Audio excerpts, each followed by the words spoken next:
former ambassador to Russia, Michael McFaul.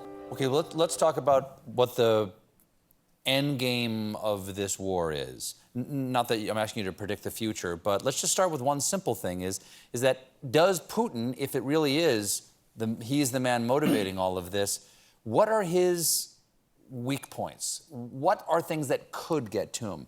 Do these sanctions get to him? Is there a popular uprising against him? Do the oligarchs turn against him? What are the ways in which Putin himself could be removed from office or be dissuaded from continuing this war?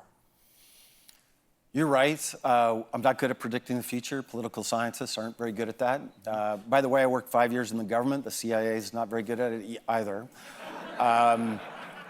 You know, revolutions, before they happen, they seem impossible, and afterwards they seem inevitable. So I want to say that with humility. I don't know the answer to your question. But I can give you a couple of guesses. One, Putin doesn't have an endgame in Ukraine. So let's say he takes Kyiv. Let's say, you know, he captures Zelensky or Zelensky flees, and he's around all the cities. Then what? He doesn't have the army, he doesn't have the capability to occupy. This is the largest country in Europe, 44 million people. He does not have an army capable of doing that. That's different from between him today and Stalin after World War II. He had millions in the Red Army, Putin does not. Two, he doesn't have an argument for doing it. Whatever you think of Stalin, Stalin was fighting real fascism, not the fake fascism that Putin's talking about. So when they cleared out, they had puppets, communists, that would work with them in these countries when they were subjugated. He doesn't have that. So my prediction for the long run, I don't know when and if Kyiv will fall or the other cities, but I'm certain that the Ukrainians will never stop fighting, either with guns or with acts of nonviolent civic resistance. That will last until the Russians leave, and that will be a daily program.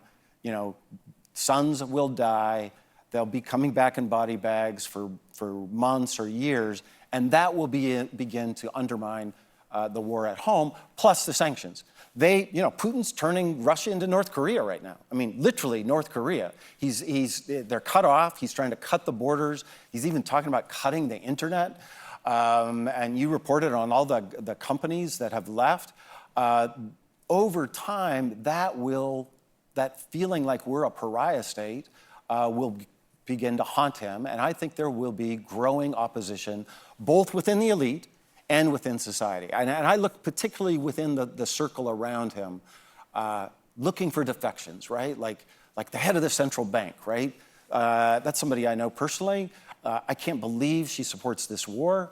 If somebody like that begins to leave, that then opens the door for other elites to say, okay, maybe it's time for us to quit this war. Michael, thank you so much for being here. Thanks for having me. Ambassador Michael McFaul, everybody. We'll be right back with Broadway star Denée Benton.